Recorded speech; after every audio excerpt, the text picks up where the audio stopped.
Hello, everyone. It's been a while since we've done a live stream, so thank you for coming back.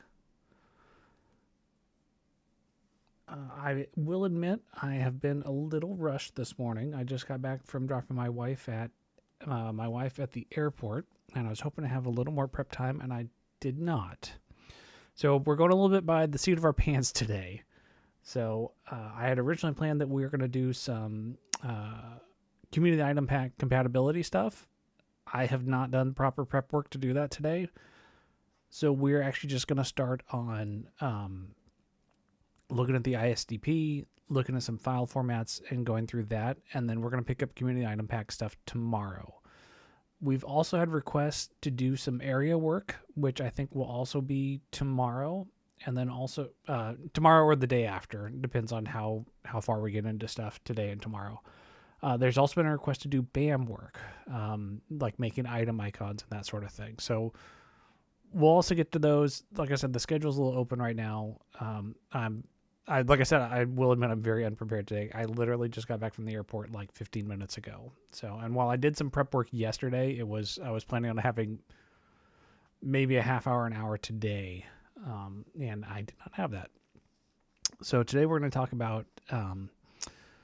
Incrementitis had talked about maybe going through the ISDP and talking about the file formats and the information that's there. So I figured that's a good place to start. I know we did a bunch of item work as part of the community item pack, but we can go into that a little more in depth and talk about just file formats in general and how to use the ISDP.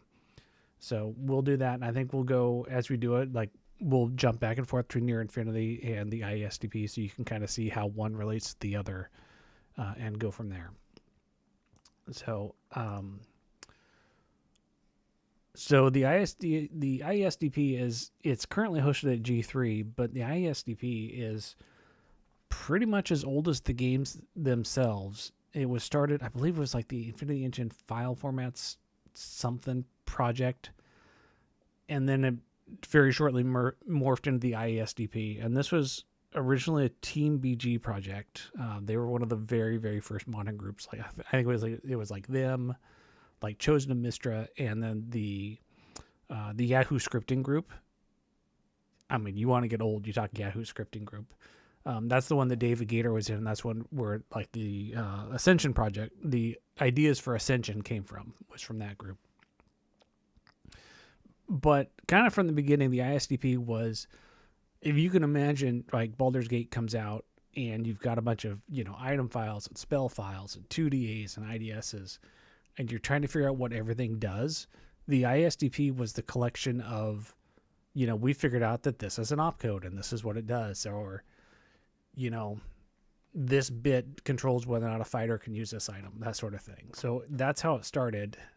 And even through today, it's still getting updates and information as we discover things. And one thing to be very clear about this is that it's still an ongoing project. So if you discover something or notice an error or whatever, you'll notice on like every one of these pages, you've got an edit this page and a GitHub link. All of this is on the G3 GitHub. There's also a forum, if you don't want to use GitHub, where you can submit like, hey, I found this new thing, or hey, this little bit of information could be fleshed out more, or this is incorrect. You can either submit a pull request directly to the repo, or you could just put a post on the forum saying, this should be updated and here's how. So it's an ongoing thing. And while it tries to be definitive, we're 20 years later, we're still learning things. So it's the best resource at any given time as to our knowledge of the engine and its file formats and how stuff works.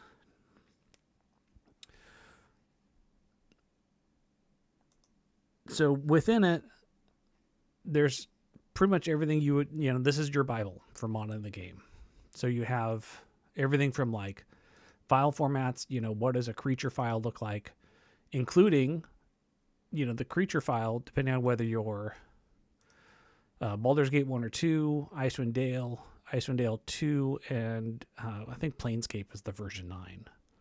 So it'll tell you on each one of these pages, version 1, this is the BG formats.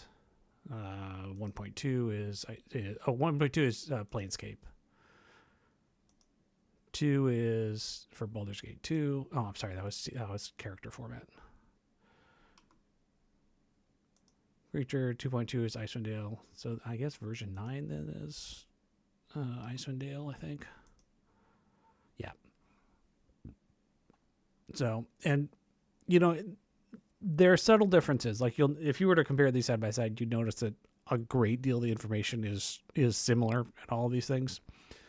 But there are small subtleties. So rather than looking at creatures, let's look at an item file, because I think even as players, you're more familiar with items and the differences between them. So we're going to take a look at a Baldur's Gate item file.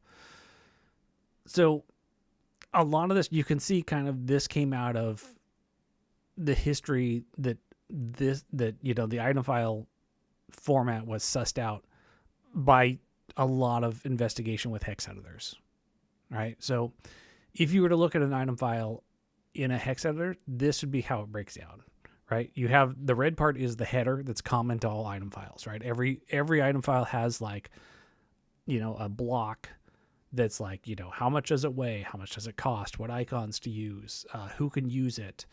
All that kind of basic information every item has. And then the blue, which there can be multiple of, right? This is like an ability, right? If it's like a sword, it has a melee ability. If you think about something like the Staff of the Magi, it's got a melee ability, and then it have 2 more of these blue blocks for its 2 magical abilities that it can use. And then you have the green is for effects. So even though like there might be effects attached to a melee ability, it's always the header block, all of the abilities, and then all of the effects. So if you add an ability, you actually insert it ahead of the effects. So that would be what it would look like if you look at it in the hex editor. But thankfully, we don't have to do that because we have Near Infinity and a bunch of other great tools to look at stuff. So if you look, and it's got these laid out, right? The ISDP, I refer to them as abilities because that's what Near Infinity calls them, but they call them extended headers. And the equipping features blocks, those are what Near Infinity would call effects. And depending on whether they're equipping features or like an ability effect, just depends on the order and the index in the file. So the terminology, like I said, I do most of my stuff directly in Near Infinity. So the terminology doesn't always match one-to-one, but it's still the same stuff. So I'm going to pull up an item file here in Near Infinity. And since we're talking about it, let's go ahead and bring up the Staff of the Magi, which I think is Staff 12. No, Staff 11. So this is the information as Near Infinity presents it. So, but let's take a quick look back at the ISDP. So it basically tells you where in the file it is. That's this first column. It tells you how big each field is, and then the description of like what the field actually does. So right at the beginning of the file at, offset 0, so this is the beginning of the file, you have 4 bytes, and it's a character array, which means that it's text, and it's the signature, and it's usually item with a space, right? So you look in Near Infinity, sure enough, the first field is it's 4 bytes long, it's at offset 0, and it's item with a space, it's a text field.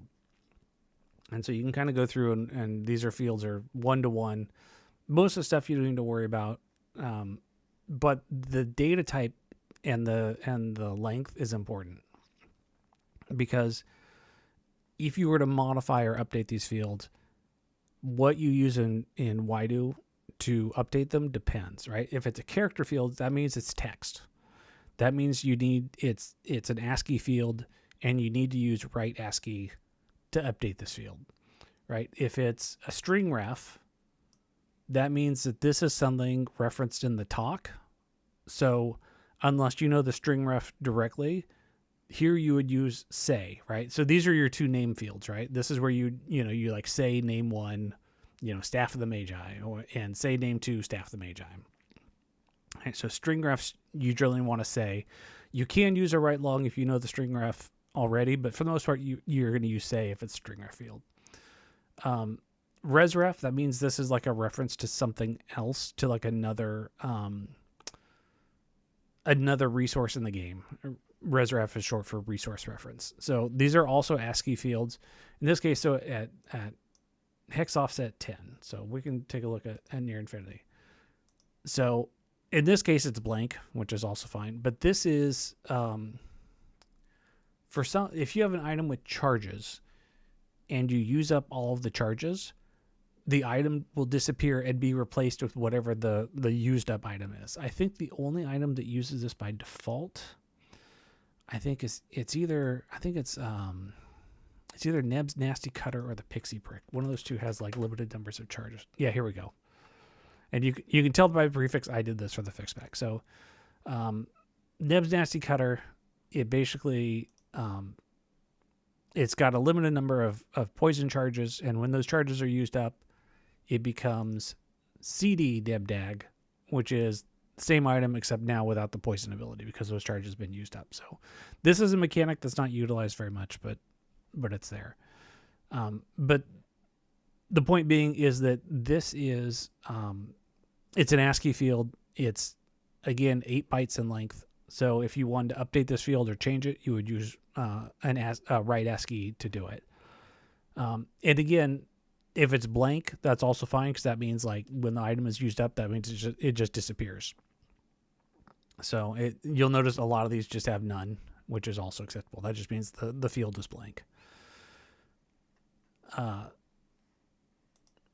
So those are kind of, and then you'll notice you've got like a lot of these D words, 4 bytes, character arrays. This is another text field. That's the item animation.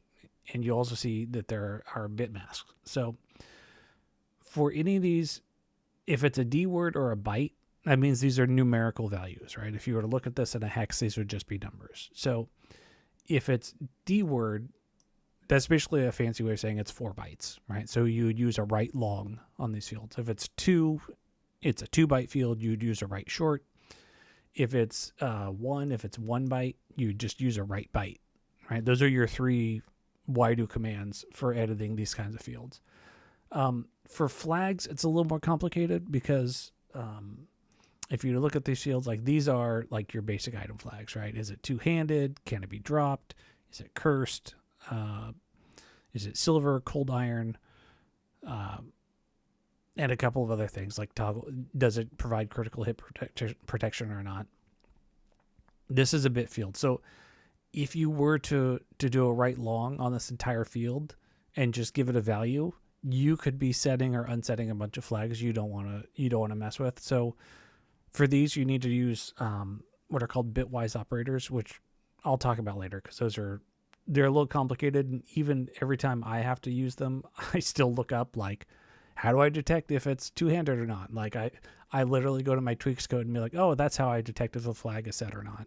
Or if I need to set a specific flag, I also look at existing code I have because I cannot, for the life of me, remember these all of my bitwise operators offhand. Which is especially funny because if you look in the bitwise,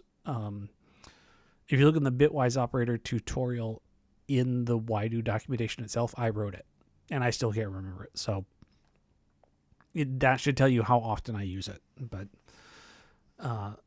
so those are basically your field types. One of the things that I would recommend everybody do is in the preferences. I don't think the size is on by default. So if you go to near infinity preferences, these are all great things to enable. I think the field offsets are on by default. I'm not sure if the relative field offsets. I think just the field offsets might be on by default. Argent could answer that better than I could, but I would recommend turning all of these on because if you're going to be doing any sort of editing with Waidu, all this information becomes very, very important because very easily, like if you can't remember, is the minimum strength, is that a byte or is that 2 bytes? Is it 4 bytes? You can just look in near infinity and just see it's a byte, right? So if I want to give this item a minimum strength, I just write a byte at hex offset 28 to whatever I want this value to be. So I would highly recommend turning all that stuff on. Now, one thing that near infinity does, let me pull up Neb's dagger again. is Near Infinity is meant to be user friendly. So you'll notice here, like the used up item, this is, we can double check this in the ISDP. We're talking about this already. Where's the used up item? All right, here we go. You'll notice it is 8 bytes and it's a res ref. It's a resource reference. However, Near Infinity, you'll notice it's 1, 2, 3, 4, 5, 6, 7, 8, and then .item. So Near Infinity helps you out by pointing out that it's a resource reference, but it's a resource reference to another item. So if you were to just look at the edit as a string, this is the actual contents of the string. So if you wanted to update this with whydo, you would just write ASCII cd nebdag. You do not need to put the .item. That's Near Infinity is basically helping you out, saying, hey, this is an item reference. Let's reset that field. And it very helpfully provides you a list of other items in the game. So if you want to update it, you can with the list. But again, if you were to look in the file directly itself, this is simply 8 characters. Just 8 characters. There's no .item. There's none of that fancy stuff. So, and same with like here, the equipped appearance. This is also just a 2-character text field. Right, so if I want to change this, I would write F0 or GS or H7 or whatever I wanted it to be. This is the equipped appearance is what icon it uses on the paper doll. So if you, we didn't want to change this. So if you actually look at all your various helmets, right, there's a Brazilian different types of helmet types, and that's because you got the one with the plumes, you got the one with the wings, you got the horned helmet, you got 2 different types of horn helmets. You've got, the one that has like the little mohawk. And so this is what determines how it looks on your paper doll. And weapons too, right? I mean, for weapons generally, right, all longswords all use the same model. Helmets are probably the most diverse field where we've got 800 different options for them. So that's kind of your, that's how the ISDP relates to the item file. And so everything is here. You just need to, with a little bit of practice, if you look at what the ISDP says something is, and then if you look at the item file, usually you can figure it out by looking at like existing items and be like, oh, okay, here's where this goes. Here's where that goes. And like I said, every item has, this is the item header, right? So every item has at least this information down to, let's see, here's the end of the global of the header, right? So you have basic information. What kind of item is it? Can it be droppable? What's its name? Who can use it? What does it look like? These are minimums. Do you need to have a certain intelligence to use it? Like scrolls, you need to have like a 9 intelligence to use. And then also usability, right? If certain kits shouldn't be able to use this, if certain classes shouldn't be able to use it. If it's a weapon, let's bring up a sword. If you're a weapon, what proficiency does the character need to have to avoid penalties, right? Basically, it's like its price. Can it be stacked, right? If you look at arrows, they'll have a maximum stack value here. What icons it uses, right? This is just your basic bastard sword. So that's its icon in inventory. What it looks like on the ground. Usually there's only like 1 or 2 icons available, so almost always you'll use one of the G icons. And then also what it looks like on the inventory screen. Keep in mind this will be against like that kind of scroll UI background. Let's see. Its description, its general description, its identified description. Enchantment, this is used for what monsters it can hit. This can be overridden by effects, but this is its baseline enchantment. So, if a monster needs +3 to hit, this enchantment needs to be +3. And then it's got information about how many abilities it has, how many effects it has, and then where those abilities start in the file and where those effects start in the file. So let's go back to the staff of the Magi again really quick. So you can see the staff has got 3 abilities, right? It's got its basic melee ability. You can go up and hit people with it. It's got it's 2 magical abilities, right? It's got the Fireball Lightning, and then it's got the Spell Trap. So each one of those has its own magical header to have those for those abilities. And then if you'll notice within each header, like the melee effects, right? It does 7 effects on melee. This is the Fireball Lightning. It's got 2 effects. It basically casts spells. And then the third one is another ability where it also just casts a spell. And then it's got all of these abilities here, which are the equipped abilities. So, for example, when you equip the Staff of the Magi, it gives you invisibility. And then it also does it's also like, is it protection from evil? Oh, it's a whole bunch of stuff. Immunity, charm, protection from evil, invisibility, armor class, and saving throws +2. So all of those are here. These are all the equipping effects to make that happen. And then even non-magical items will set colors. So these are always going to be on every item. So the set color just basically, this basically sets colors on your paper doll so that the staff is,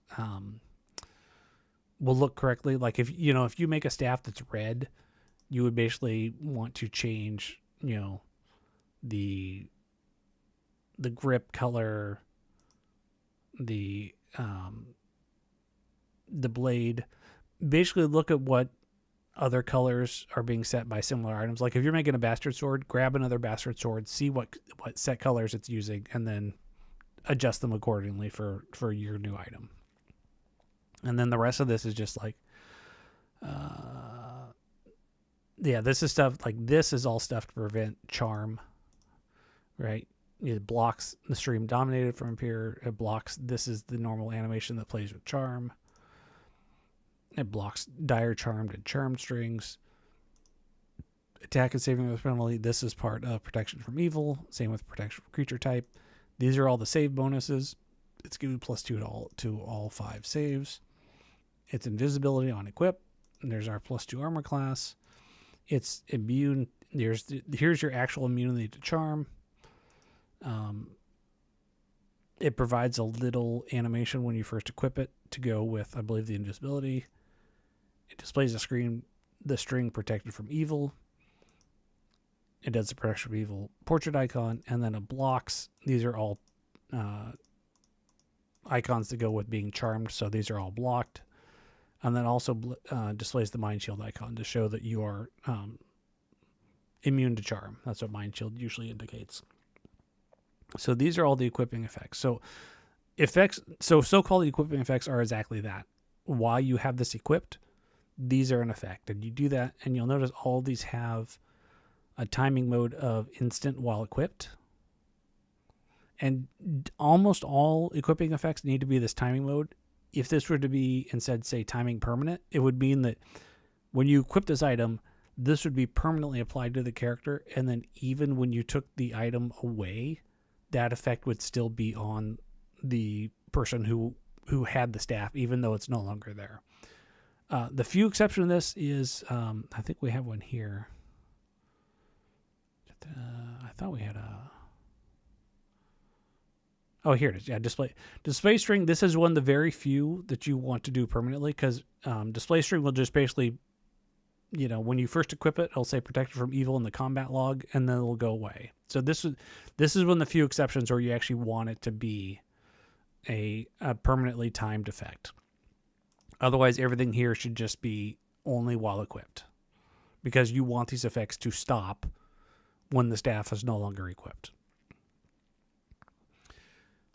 So the other thing the staff does, like if we look at the abilities, it dispels on hit, right? Yeah, it dispels on hit. So if we look at the melee ability, and again, every ability shares this part in common, right? These fields are on every ability, right? So what type is it? Is it a melee? Is it a range? Is it magical? Launcher is like bows. So if it's something that needs ammo, it will be a launcher, and you'll specify like, oh, this needs arrows, or this needs bolts or bullets or whatever. Whether or not it's to be identified before you can use it. And then where should the icon, this refers to the ability bar at the bottom, right? If it's a weapon, it appears in the normal spot where weapons are equipped to let you know you can hit it. Item and ability depends on or whether it appears behind the backpack icon or somewhere else. So this basically tells it where should I display the abilities for this in the UI. What BAM to use for this specific ability. So for most items, for most weapons, this is just going to be the same icon as the item itself. So you'll notice it uses the same icon for its melee ability as it does for just on the general inventory, as opposed to like its spell trap uses the spell trap icon. So this is why, because you don't want, for an item with multiple abilities like this, you want the icons to be unique, because you don't want the player to basically have to hover over an icon and be like, oh, is this a spell trap, or is this the lightning, or is this melee? So if it just has one ability, use the item icon. If it's got multiple, you need to use unique icons for it, because it's nicer for the players. So this has got, basic abilities like speed. This is your weapon speed. These are your damage, your to hit bonuses. I actually don't know what the alternate dice size and alternate dice number thrown. I'm not sure I've ever seen these used, so I'll admit that I'm actually not as familiar with that as to what those might be. The range. This is important for melee. This determines how close you need to be. It also is for spell casting. So this is all just kind of basic information. For stuff that casts spells, you might want to set primary type school. Like this would determine if this is blocked by, a spell immunity. Same with secondary type. Secondary type. Excuse me. This is for mage chest. Certain spells dispel certain magical protections. That's all done on secondary type. For the most part, items, you don't need to worry about this too much. Damage type, damage bonus. These, if it's a melee item, yes, it adds strength bonus. You could also, for thrown weapons, whether or not it uses strength bonus depends. What happens if it has charges, right? If you have a charged weapon or something like a wand, this is what determines how many charges it uses.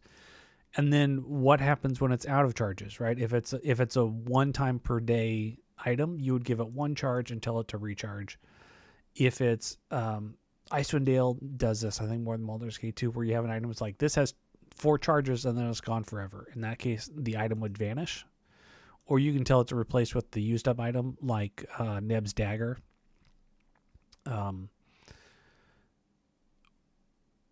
If the item remains, this is like, this would be something that you could go to a shop, sell, and buy back to get recharged. And then the projectile. Projectiles are kind of their own whole little thing. I remember someone had asked about doing projectiles, which if we have time, I think we'll get to this maybe later in the week. Projectiles are important because they determined, it's how you do anything with an area of effect in the game. So the projectiles, which determines, is it party friendly? Is it party only? Is it enemy only? Is it a radius of 10 feet? Is it a radius of 30 feet? What does it look like? If you think about like when you cast fireball, right, there's that little ball of fire goes out, and then there's the big explosion. And as sound effects too, all of that is determined in the projectile file. And also for things like Skull Trap. Skull Trap, not only its area of effect, but like the radius that determines how close somebody has to be to the Skull Trap to set it off. All of that is determined by the projectile file. So if it's just a single target, you basically give it no projectile. If it's meant to be an area effect, you have to use a projectile to effectuate that AoE, because otherwise it's just going to be a single target spell or whatever it is. And then your swings. This basically determines what mix of animations you use when you're attacking with it. Generally, just copy these values from, if you're making like a new staff, just use whatever the default staff values are from another staff that you're copying it from. And then is arrow, is bullet. These are obviously only for ammo. These determine whether or not they work with a launcher item. So, and then you have all these effects. These are, because this is attached to a melee ability, these are all the things that happen only on a successful hit of the enemy, right? So if you swing and miss, none of these happen. If you hit, though, remember it casts a spell magic on hit. So this is a spell that basically, since I know this basically, dispel magic cures deafness. So you hit somebody and they're deaf, they're no longer deaf because you just cured it. You remove the deaf icon. There's some cosmetic effects. You dispel at level 30 on a hit. Illusionary creatures hit with dispel magic get destroyed. So if they are an illusionary creature, you apply Death Self, which is basically, we could actually look at that. That's just basically an effect that basically says go away, remove creatures. So this is, if you hit like projected image is an illusion. If you hit an illusion with this, they disappear. That's a standard dispel magic effect. So we've got a couple lighting effects, a visual effect, and then this cures Feeble Mind. So Feeble Mind and deafness get cured on a hit, and then it will display the spell effects when you hit. So that's kind of your item overview, right? I mean, you've got your basic information, which is common to everything. You've got, if the item is meant to do something, you have to do that with abilities and effects. So if it's something that just passively gives you something, if you think about like Ring of the Princess, right? This is your standard +1 protection ring. It doesn't have any abilities you need to activate. It just has passive bonuses. So these are all here as an equipped effects, right? There's your +1 armor class, and then +1 to all 5 saves. If it's, for example, something that you need to use, that's done through abilities, right? So your standard Bastard Sword, it sets a few colors on the paper doll, but all weapons do. But then it's just basically got a melee ability. It doesn't even have any effects because it's just a basic, I'm going to whack you with a sword. So it's got, it does 2d4 damage. There's no to hit bonuses. There's no damage bonuses. It provides a strength bonus. The breakable flag does not work on anything outside of the original Baldur's Gate engine. So even though it's flagged as breakable, that doesn't mean anything. And it's a single target. So there's no, notice that unlike the Staff of the Magi, there's no projectile here. It hits the target that you tell it to hit. And any one-handed weapon has got a range of 1. Well, let's take that back. Daggers have a range of 0. Most one-handed weapons are 1. All two-handed weapons have a range of 2. This is why, for example, you can poke golems through doorways with your sword because their fist only has a range of 1. I know some difficulty mods change that to avoid that cheese, but so this is all very straightforward. It appears in your weapons because it's a bastard sword. That's exactly where you'd expect it. It doesn't require a launcher, right? If this was an arrow or bolt, that would be there. And that's pretty much it, right? It doesn't have any thrusting attacks. It's all swings. So that's kind of your basic item. So if you were to compare that to what you see in the ISDP, right? This is your item header. This was everything we talked about, right? This is where you get the name. This is where you set how usable it is, whether or not it has, intelligence requirements, whether or not it can be stacked, what icons to use, the lore value you need to identify it without using an identify spell, its enchantment level. And then the extended header, this is what Near Infinity refers to as an ability. You can go through and look up okay, what does it actually mean if I make it, magical as opposed to melee. And you can see it provides a lot of information and context. So you can learn, sometimes there are subtle differences that just looking at values in Air Infinity won't give you. So this is why the ISDP can be so valuable, because it will go into a lot more in depth as to what these actually mean. And same with the bits, right? Like, what does it mean that I flagged it as, a two-handed weapon versus not, right? So this is all. If you want more information on those fields, the IASDP will provide it for you. And then down below, and then what they call the feature blocks is what Near Infinity calls effects, and it's the same idea, right? You've got the opcode, and then you've got who the target is for. Power. Oh, I don't think I talked about power and the parameters. I'll jump back and we'll talk about that really quick. So pretty much everything that you want to know about, what exactly all these timings mean, right? You can click through and say, okay, it will talk more about what exactly does instant limited timing mean? What does instant while equipped timing mean? So all those subtleties that aren't necessarily, Near Infinity will just basically, here are your timing modes. You can look at the ICP and be like, okay, what does delay permanent actually mean, right? What is the difference between instant limited timing mode 10 and instant limited timing mode 0? Well, this is done in engine ticks. This is done in seconds. So the ISDP has all this nice information here that, like I said, Near Infinity doesn't. You can't convey that, and in all these effects. So really quick, I did want to bring up an effect. Let me go back to the Staff of the Mage again. So, and we'll look at an effect really quick. Let's look at, let's look at the play visual effect. So an effect is pretty much anything that does something in the engine. And so this is a fixed list. These are all internal to the engine. These will depend on the engine, what opcodes are available. And of course, the ISDP has opcodes, right? If we go back to, let's go back to the index. So we're currently in BG2EE, the effects list. These are your opcodes, right?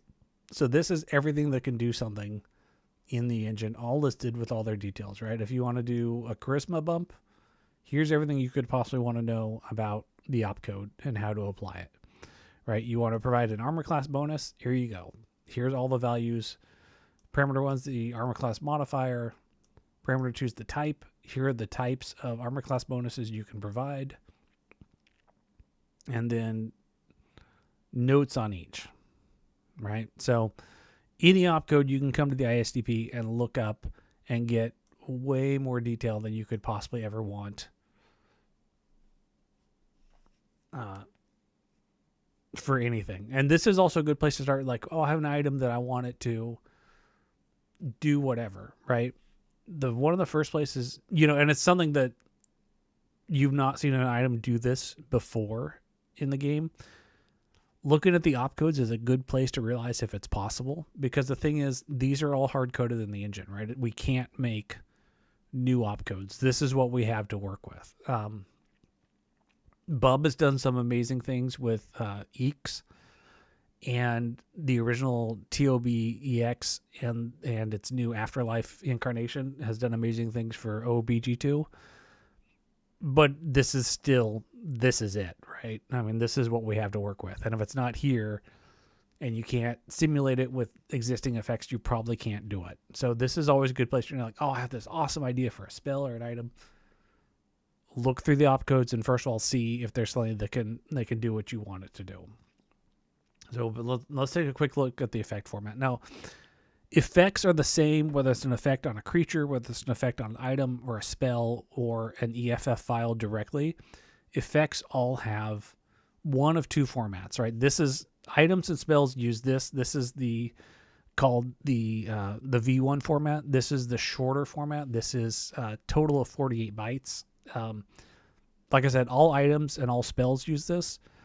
Creatures can use version 1 or version 2. It's actually set in the creature file. If it's version 1, they'll look exactly like this.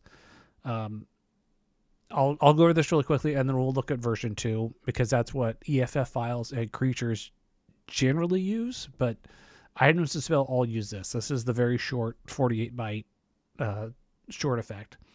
So basically you have the opcode, you have who the target is. Like if you were to have something like, if you were like Dorn Sword Rancor, like when you kill a target, it basically provides modus to the wielder. So if you want an item to have an effect on you when you hit it, you would put like the target itself. Otherwise, preset target means, who I'm hitting with the sword or who I'm targeting with the spell. Party and everyone you generally don't use. Generally, if you're looking for something that's going to affect, like enemies or just the party, usually you do this with a projectile rather than the target. Almost always you're going to want to use self or preset target here.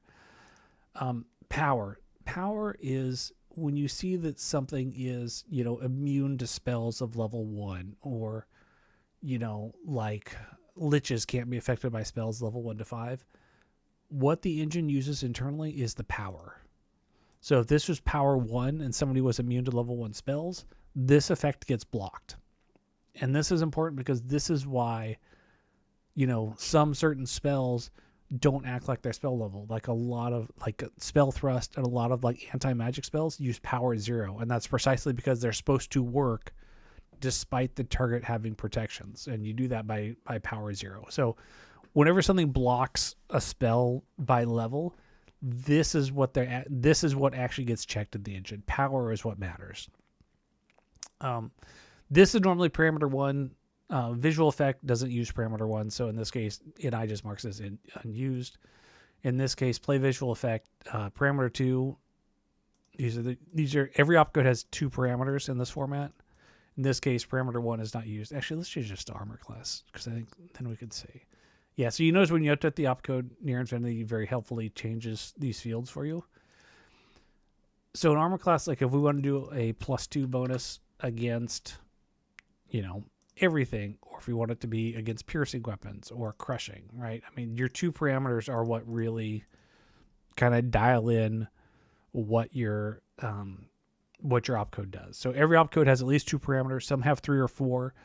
If it's an effect that needs a 3rd or 4th parameter, you're going to have to use an EFF file. I'll give an example of that in a moment. Let me finish going through this really quick.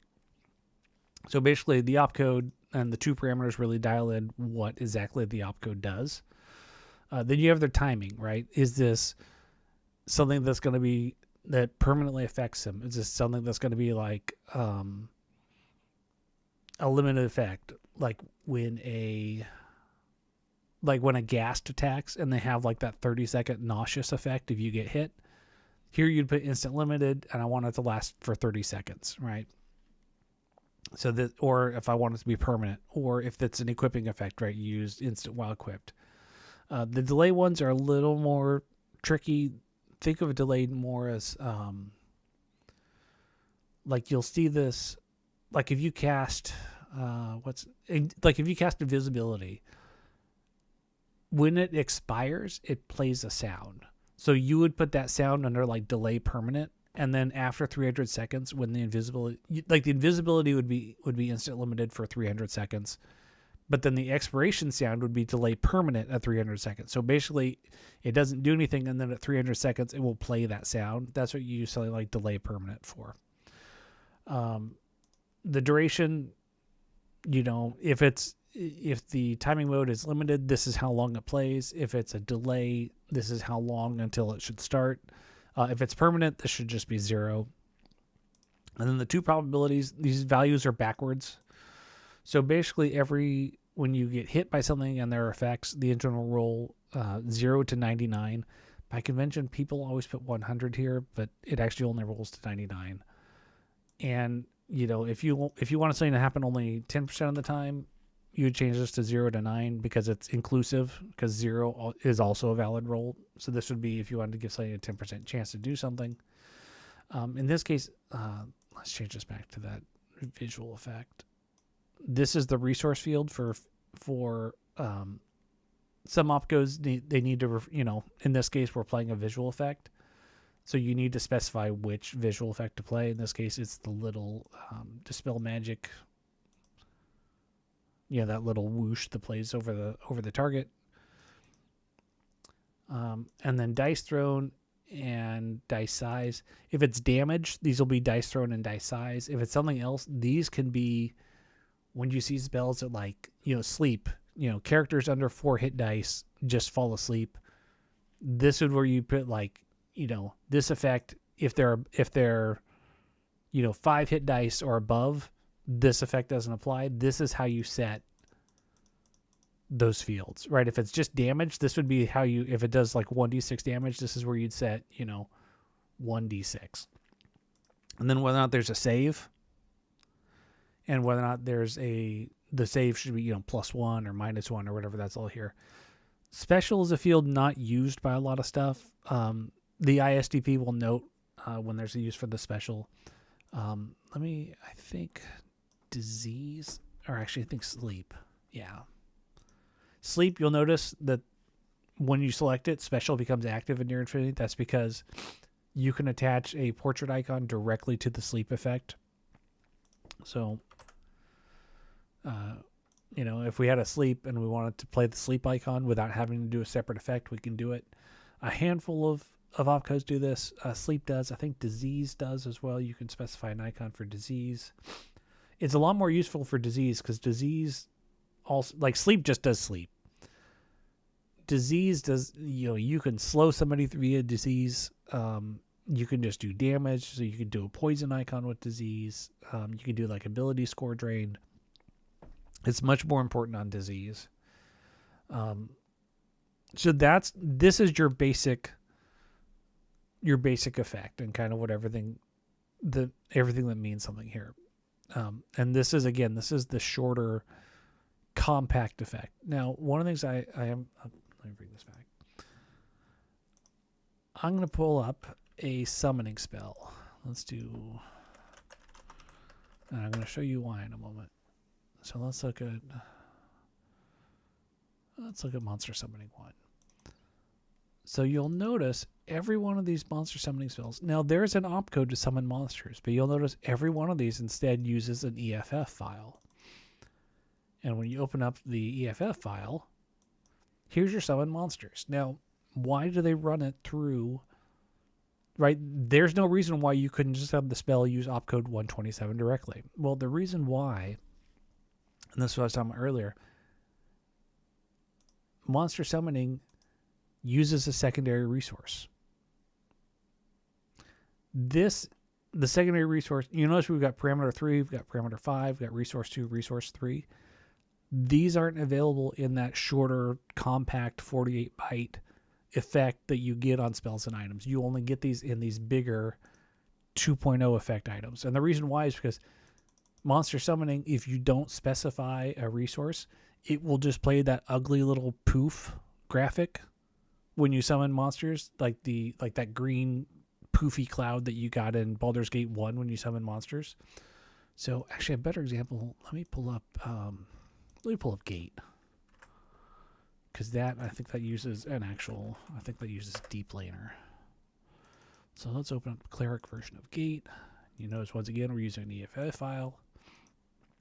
Open that up. We're summoning a creature. We're summoning a Pit Fiend. And we're using this resource. And this resource is the animation that plays. Like I'm pretty sure. So SP sum GT. Let's find that in VVC. Sum Gate. Yeah, so would you summon a Pit Fiend through Gate, right? You get this animation instead. So you have to go through an EFF because you cannot specify a second resource in that smaller effect. That's why any summoning spell, unless it uses that really ugly poof, you have to run it through an EFF file because you need that longer 2.0 format to specify it. Because the first, let me go back to that F. Because the first resource is what you're summoning. The second resource is the graphic that it uses. And so if we were to look at summon creature back in the ISDP, that's what opcode 67.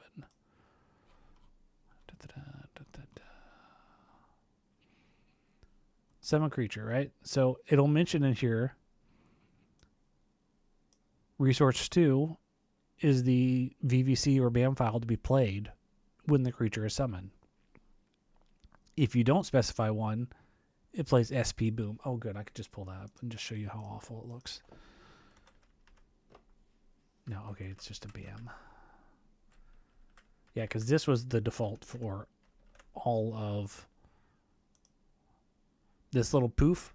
This is what every monster summoned in original Baldur's Gate summons with. This little poofy explosion graphic. So thankfully in Baldur's Gate 2, they're like, this looks terrible. We want different summoning graphics. That's also where you get the deplaner. Oh, maybe it's maybe it is just planar. Or not.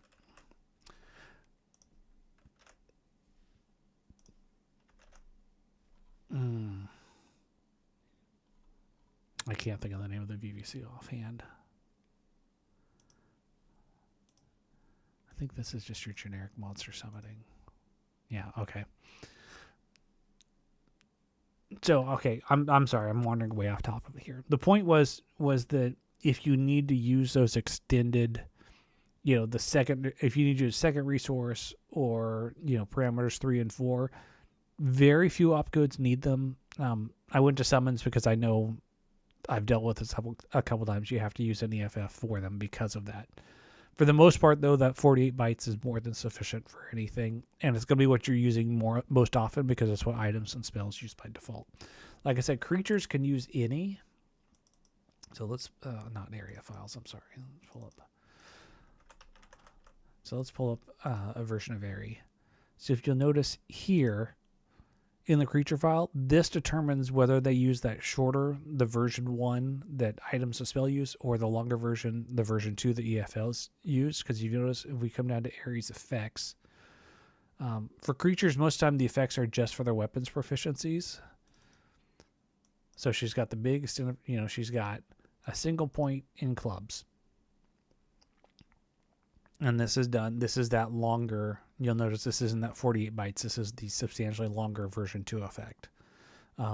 Like I said, most creatures use version 2, not all of them, especially creatures that were just brought over from the original Baldur's Gate. Like if they're bringing over ghast or ghouls from Baldur's Gate, they didn't bother updating the effects if they didn't have to. So in Baldur's Gate 2, you'll find a mix of both.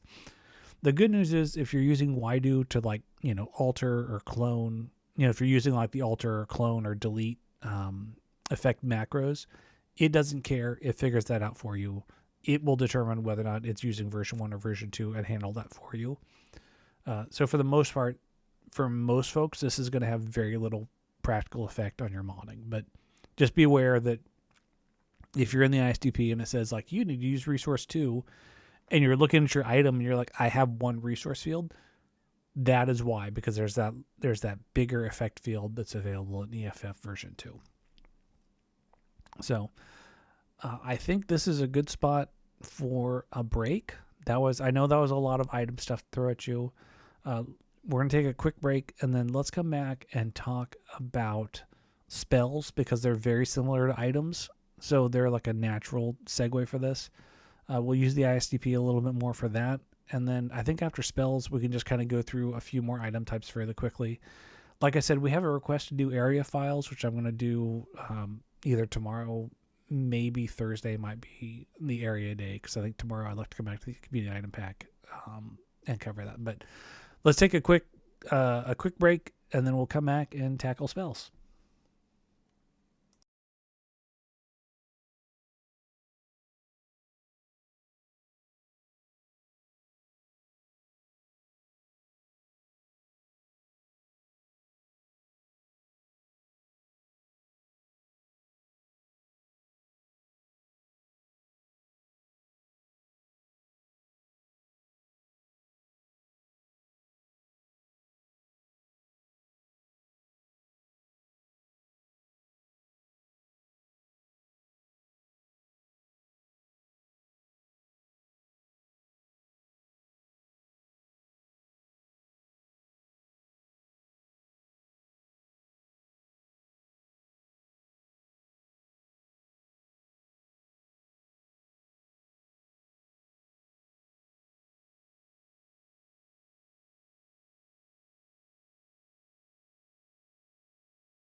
welcome back.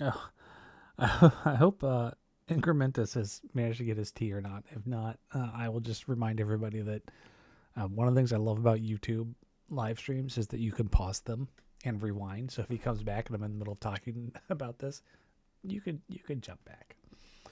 So spells are the natural segue from items because in a lot of ways they're very, very similar, with one big exception that we'll talk about. But so let's pull up the mage's solution to everything, which is Fireball.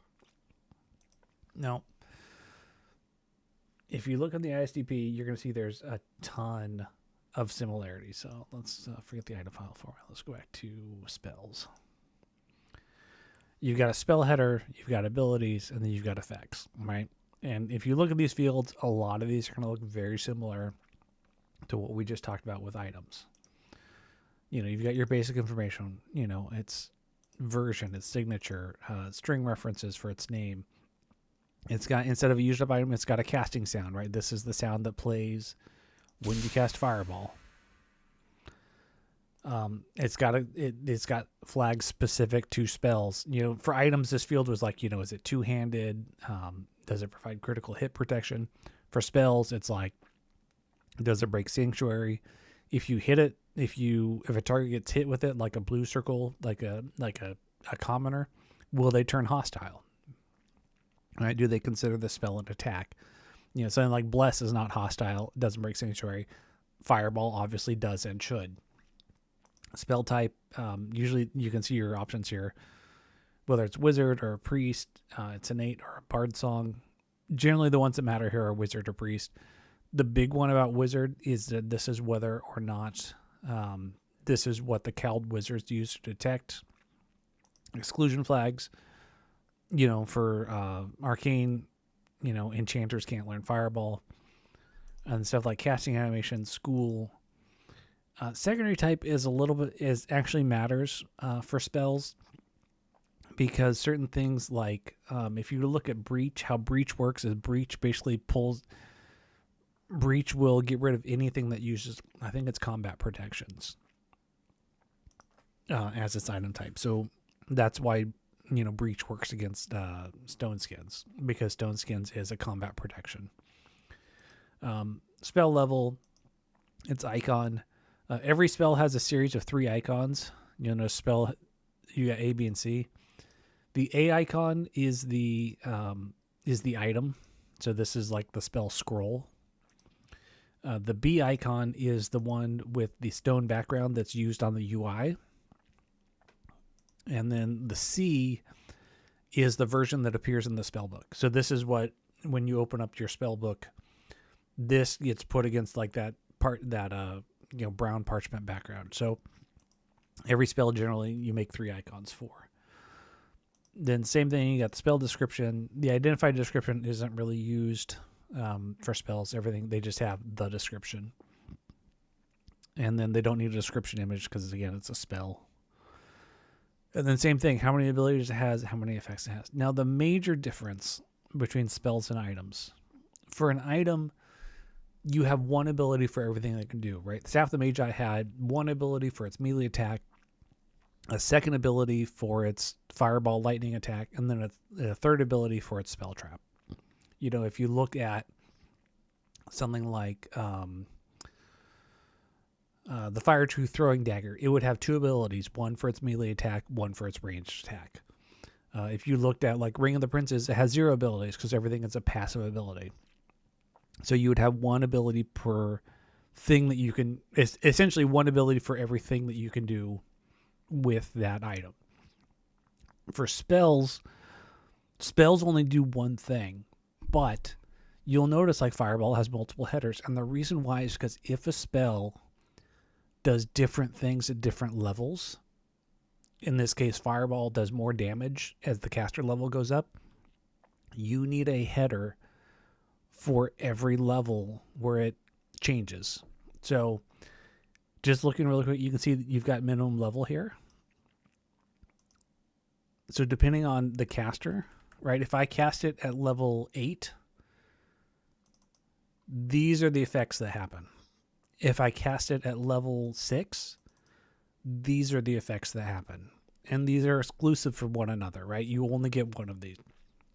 And so even though, and by convention, you always put the first header always as minimum level 1. And the reason why is because Fireball, right, it's a 3rd level spell, which means your mage can't cast it until they hit level 5. Well, why do you do minimum level 1? Well, imagine this is your wild mage, and you surge when you cast this, and you get, caster level reduced by 2. So you'd be casting this as if you were a level 3 caster. Well, if this was 5, that would mean that this spell would do nothing. So by convention, you always put the first header as minimum level 1, and then the rest match whatever level you can do. So Fireball caps at level 10, right? It can do a maximum of 10d6. So if you were to look at the effects in here, right, this is the minimum level. What does it do? It does 5d6 damage. If I looked at level 6, this is exactly the same, and then it does 66. So it's annoying, but you basically have to copy the effects for every header where it's different. So if it's just a spell that does one thing, no matter what level you cast it at, like Detect Evil, whether you cast it at level 1 or whether you cast it at level 40, it does the same thing. It just does, it detects the alignment and then plays the lighting effect if they're evil. That's it. It doesn't matter if you cast at level 1 or level 40, it does one thing. If you cast, let's look at, let's find Horde Wilting.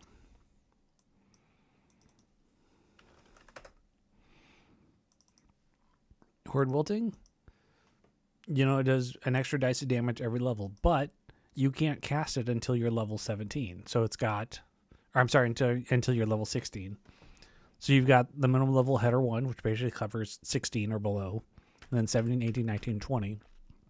And Icewind Dale spells cap at level 30, and Baldur's Gate 2, they cap at level 20.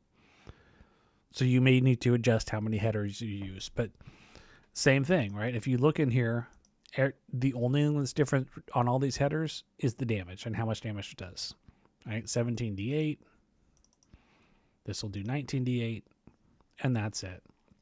For spells that change duration, it'll be the same thing, except you'll see what's one that changes duration. I think more pre-spells do.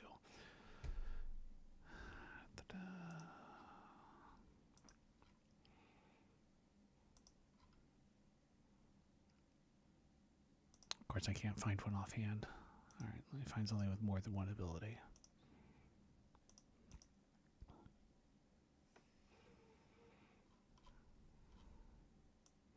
I was saying that scales duration as it... Chaotic commands. There we go. So chaotic commands last for 1 turn per level of the caster. So if you were to look in... chaotic commands is a bad example because it uses like a Brazilian effects to do all of its protections. I mean, look at this. It's 47 effects. Every one of these headers has 47 effects. Every single one of them. And the only difference between them is if you were to look here, would be the duration.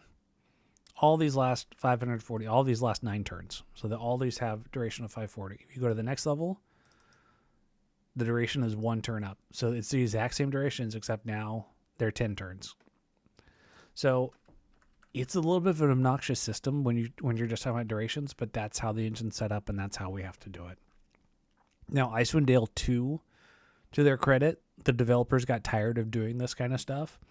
So Icewind Dale 2 has like a simplified duration where you can basically, in the header, say that these effects should last like 1 turn per level, and then just give it 1 header, and Icewind Dale 2 will figure it out. That's the one huge nice thing about working on Icewind Dale 2 spells, is that you don't have to do 47 effects times 12 headers, right? Look at this. We're starting at effect number 528 on this last header, and it only gets worse. If we're in Icewind Dale, we need another 480 effects to effectuate this spell. It gets crazy, but otherwise, you'll notice these are the ability headers themselves look very similar to what we saw in items, right? We don't have the bit about what attack animations to use and whether or not it's ammunition, but otherwise, what type of effect is it? By tradition, these are usually melee or ranged, because on spells it doesn't really matter. The ability location is in the spells instead of, items or melee. Here you notice we're using the B icon, which is the one on stone, because this is the one that appears in the UI. Same thing, you got the target, you got the range. Number of targets isn't used too much. There are very few things that are multi-targeted, like the Wand of Lightning is. Otherwise, same thing, right? You set your minimum level. It's casting speed. You notice there's a bunch of unused fields because you can tell this is essentially copied from items, right? None of these fields are used, but they're exact same as the item header. Number of effects, and then it's projectile. But otherwise, you'll notice these are the exact same kind of effects that you find on items, and they're the same, 48 byte small V1 effects that you find anywhere else. But like I said, the only thing is that you have to do one header per level. Now, one of the things that that I got a little annoyed with was when I was doing spells, especially now that Icewind Dale EE is on a common engine, is that you may want a spell to go out to level 20 if it's being installed on Baldur's Gate 2, or you want to go out to level 30 on Icewind Dale EE. So I've actually written a series of macros. I'm not going to point to them because they're fairly advanced, that will let you scale. You can literally put a spell with one header in your mod and then use that macro to extend it out to level 20 or out to level 30, depending on which game it's going on. Look for the Extend-O-Matic and the level select-O-Matic on G3. I think I put it in the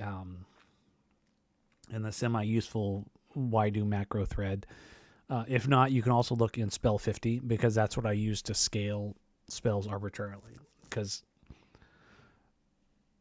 making something like chaotic commands, if you did that purely in near infinity, it would drive you nuts. The nice thing is Argent did make some features last time where you can, it used to be if you looked at something like chaotic commands,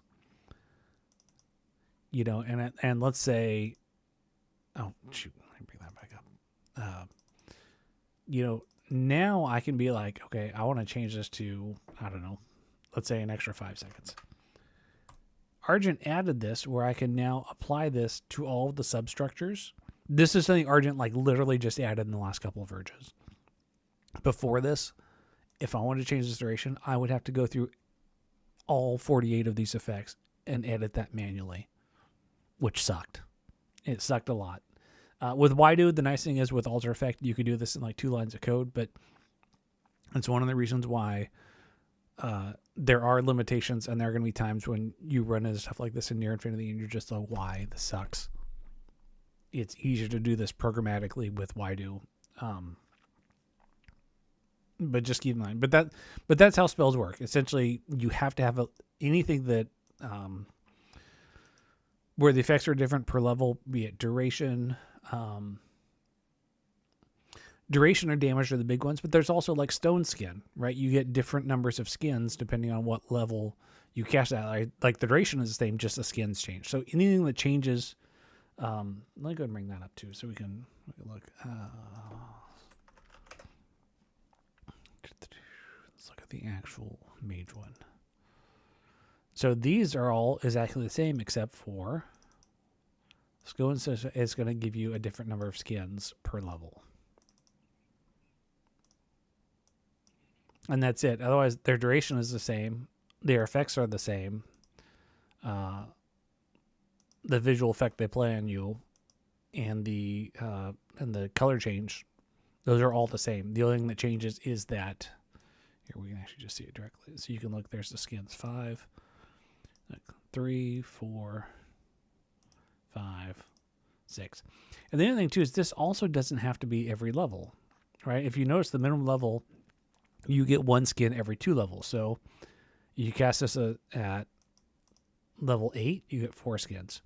Now, if you cast it at level 9, you don't get the level 10 header. If you cast it at level 9, you get the level 8 header, and you still only get 4 skins. If you cast it at 10 or 11, you get this one at 12 or 13, 14 or 15.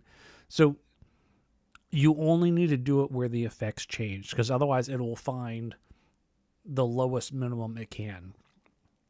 What's another one that does this? Oh, the symbol spells, which I think do like one every... Yeah, so here it's every 3 levels the effects change. It's 2 rounds plus 1 round for every 3 levels of the caster. So you have your minimum level, and then if it's cast at 15, if it's cast at 18, and the symbol spells are the one place where the engine cheats and gives you a bonus for being level 21. Like literally everything else other than the symbol spells caps at 20. For the symbols, they give you that last little bump at 21. But you'll notice like these change every 3 levels. So you don't need 21 headers to do this. You just need where the effects change. Right? So if you cast this at 16 or 17, 15, 16 or 17, you get this header. 18, 19 or 20, and then 21 or above will all get this effect. So that's mainly the only difference with spells. So the good news, if you're just doing like something like Detect Evil, where it just says one thing, no matter what the level, you just need 1 header. The only exception to this is Dispel Magic, and that's because the Dispel opcode itself uses its own internal formula based on the caster level. So if you look at Dispel Magic, even though it has like a big, long, complicated formula about, whether or not Dispel works or not, it still only has 1 header. And that's because Dispel Magic is like a special case within the engine. Where you can tell it to use the caster level. And so you don't need to have a header for every single level of the caster. So like I said, spells are very, very similar to items in that they're, you get your header, you've got an ability. The abilities do vastly different things between spells and items, right? And items, it's what the item can do. Sorry, I really felt like I was going to sneeze. So in items, you need 1 ability per things that the item can do. For spells, you need 1 ability for different levels of effects. Right. So if the spell does 1 thing for all levels, 1 header. If it does, if it changes duration or damage at every caster level, you need a header for every caster level that it can be cast at. So it can get complicated quickly, or it can be actually very, very simple. But otherwise, they're very, very similar. So that's items and spells. I think the other big thing that I want to touch on for the ISDP, because the most important things in the ISDP, right? The file formats are nice, right? Don't get me wrong; these are nice references. They can explain, very subtle details between the difference between like the spell types and stuff like that. But my most used part of the ISDP, cheers, thanks, Jay Walker. The place where I use the ISDP the most is the effects. But the second place I use it is for scripting. And scripting, it says scripting, but this is the actions and the triggers are also used in dialogue. So if you do any sort of dialogue, these are also going to be your most used pages. So I'm just pull up actions and triggers, and we're going to look at some very basic scripts to give you an idea of how stuff like this works. So the triggers and the actions, you should probably think of them in terms of, like for spells and items, these are your opcodes, right? These are what we have available, and this is what you can use. These are all internal to the engine, so if they're not listed here, we can't make new script triggers, right? We can't make new script actions. Now, the nice thing is, for scripting, you can say, like, if something happens, I want you to apply the spell. So you have a little more flexibility in that you can make spell, like you can apply a spell to a creature if there's an opcode that does what you want, even if it's not available as a direct script action, right? So if you want, for example, there's no script action that would improve like a target's armor class, but you could use the script action to apply a spell, and then the spell can use the opcode to improve a target's armor class. So you have a little more flexibility with script triggers and actions. But again, right, what is here is what you have available. So let's look at some very, very basic scripts just to give an idea of how they work. So let's pull up, I'm going to refresh this tree really quick. No, I don't actually want to make any changes. So let's look at some very, very basic scripting here. Actually, even easier than this. Let's look at some of the init scripts. So this is your basic script block, and this is easy because this is a script composed of exactly one script block. So you have an if section, you have a then section, and then you end the block. So the if, these are your triggers. And for a script block to be true, every trigger in it needs to be true. So the good news is these are very human readable triggers, right? Number of times talked to. If the PC has never talked to me, in other words, if the number of times I've been talked to is 0, then this is true. If the allegiance of myself is neutral, and in this case, neutral means I'm a blue circle. If both of these things are true, then I do this thing. I wait for 1 second, and I start dialogue no set with the PC. So the PC, this is a shortcut that means anybody in the party. And no set basically means I don't have the difference between like start dialogue and start dialogue no set. If I remember correctly, start dialogue no set means that essentially as soon as I'm within shouting distance to the PC, I talk. Like I'm not going to walk right up next to them to talk. Like as soon as I'm within like 20 feet, I'm just going to start talking to them. And so if I have already talked to the party, this is no longer true. So this executes exactly once, right? Or if for some reason like the party has attacked me and I've gone hostile and I'm now red circled, this is now no longer true. And so this script block would never fire. So all the conditions in the if block must be true. And then if they are true, then we go to then, and I'll talk about response in a moment. Then I execute these actions. So this is just a very simple, this is how like, if you ever have like an NPC just walk up to you and start talking, they have a script that probably looks more or less exactly like this. Very simple. I've never talked to you. I'm blue circled. I'm going to wait 1 second just to give a small little pause, and then I'm going to start dialogue with you. So another basic script is something like WTA site. So this is about as simple as you get in terms of a combat script. This uses the herd. Oh, it doesn't have a shout. Okay, hold on. Let me bring up the shout script then. Okay, yeah, so this is good. Now, let me preface this by saying AI scripting is more of an art than it is a science.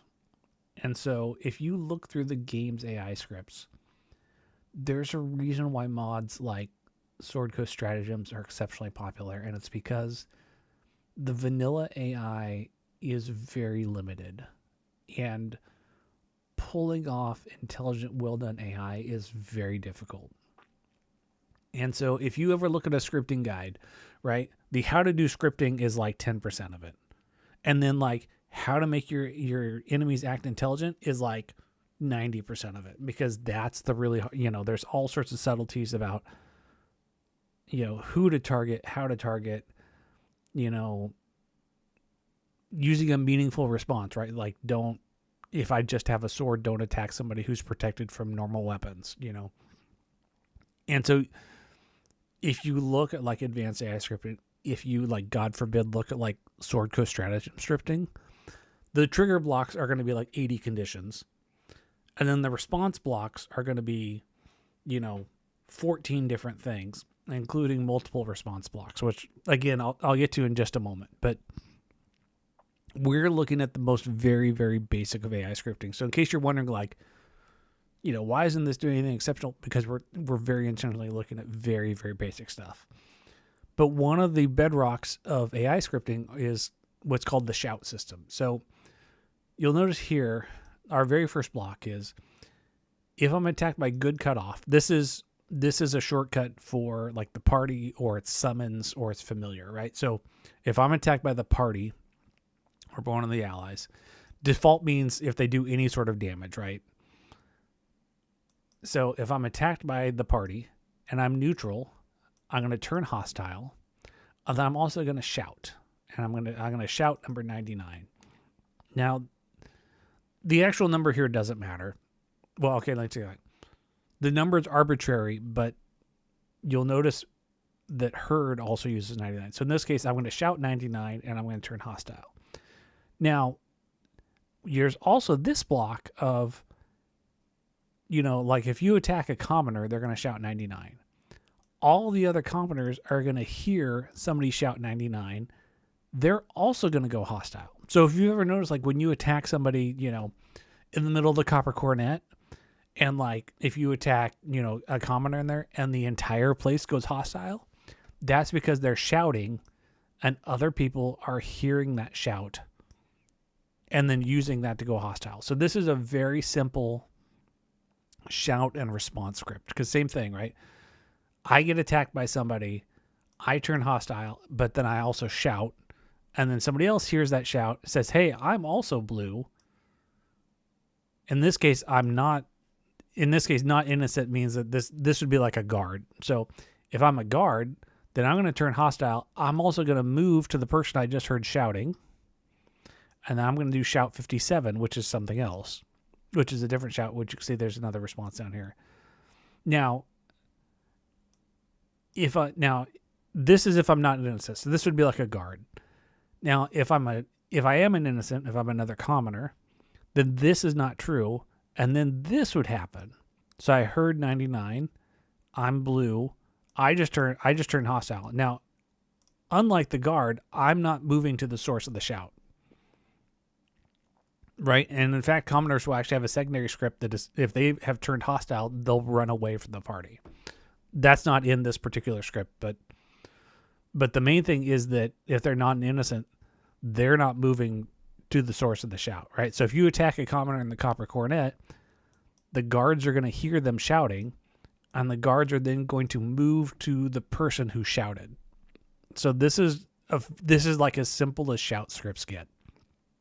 So, you can also do this globals, right? You can be like, have a global where, hey, I was attacked, and then everybody else checks that global and does it that way. Shouts do the same thing. The nice thing about shouts are proximity based. So if I attack somebody in like the corner of the docks and nobody is around, none of the other commoners will hear, none of the creatures around, if they're too far away, will not hear the shout. Like shouts are actually limited by proximity, which is nice. In fact, I think the ISDP, let me pull up the actions. I think it has the actual distance. As opposed to a global shout is heard by everybody in the area, regardless of distance. But let's look at, where is shout? Okay. A silenced creature cannot shout. Oh, I take that back. Shout can be heard throughout the current area. I thought it was distance limited. It shows you how much AI scripting I do. So yeah, okay, that's good to know. Silenced creature cannot shout. Okay, so then what is the difference between this and global shout? Action acts like a shout without the range limit. That implies shout has a range limit that we're not talking about. Okay. So that's your very basic shout and herd. And like I said, the value only matters in that, if this guy shouts 98, and this guy is listening for 99, then this isn't true. So shout, it's really just a matter of you're shouting and you're using herd on the same value.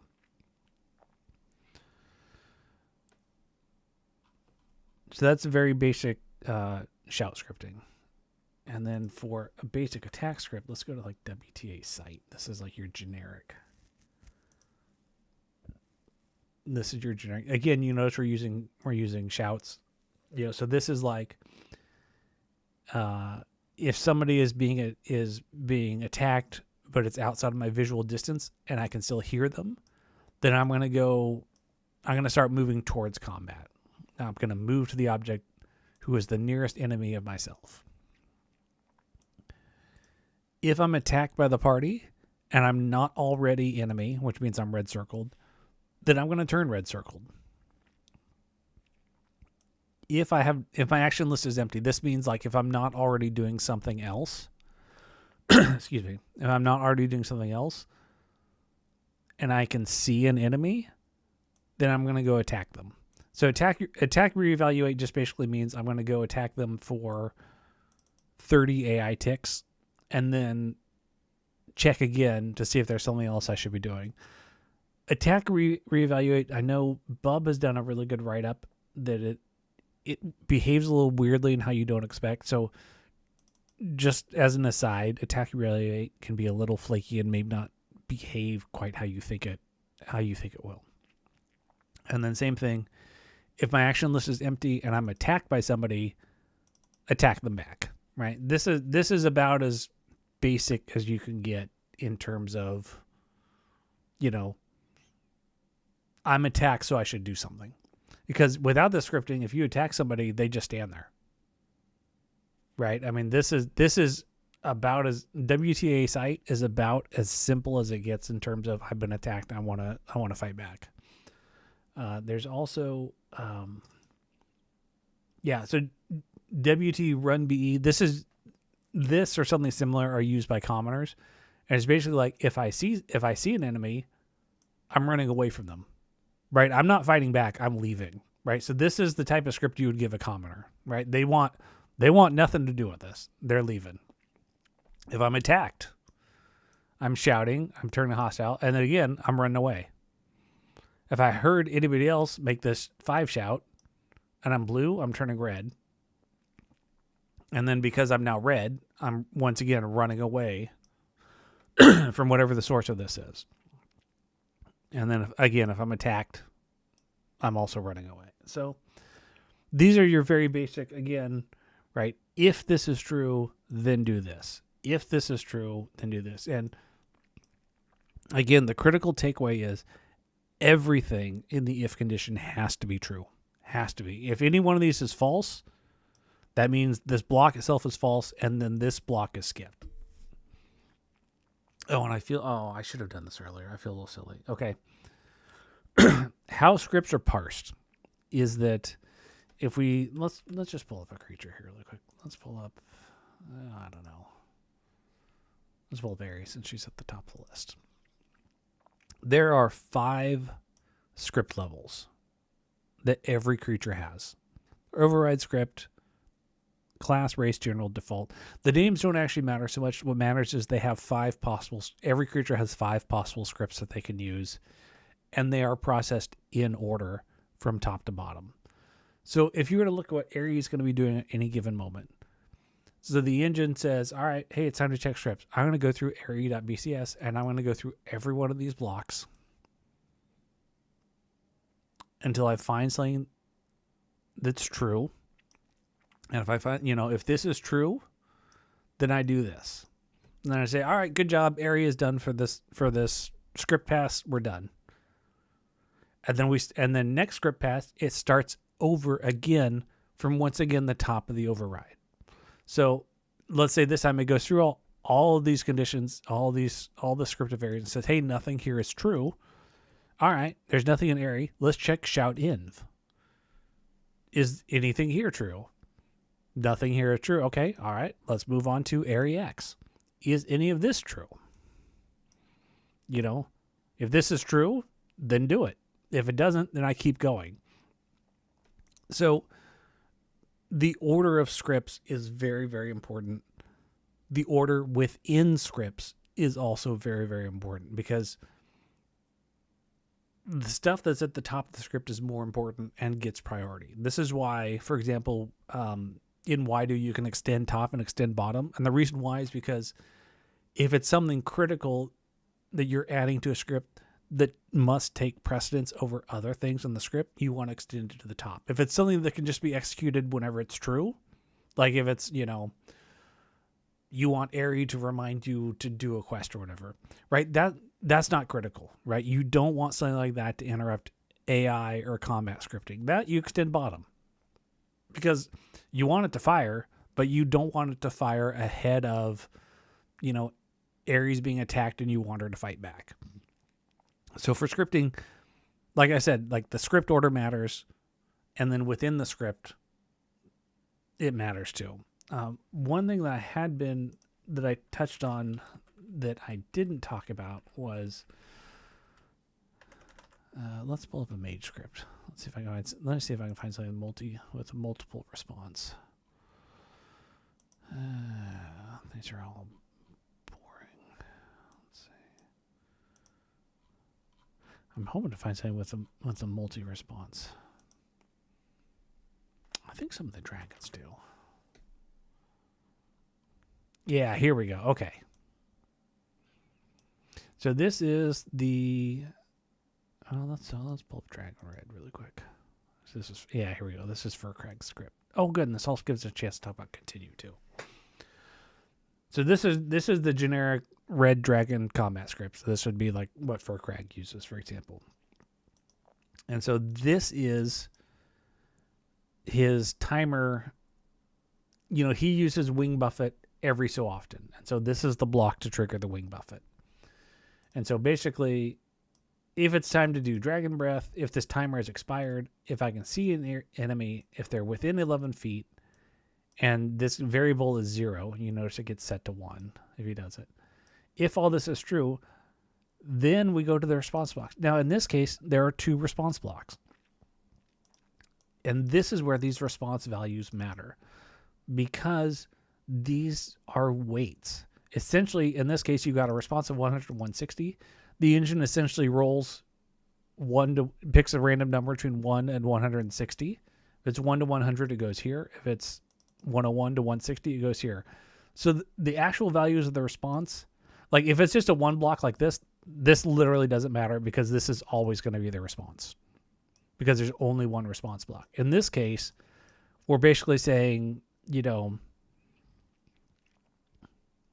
this is this is 5 out of 8 times you're doing this, 3 out of 8 times you're doing this. So in this case, you have the same true condition, but you could have 2 responses out of it. Now, they're not weighted equally,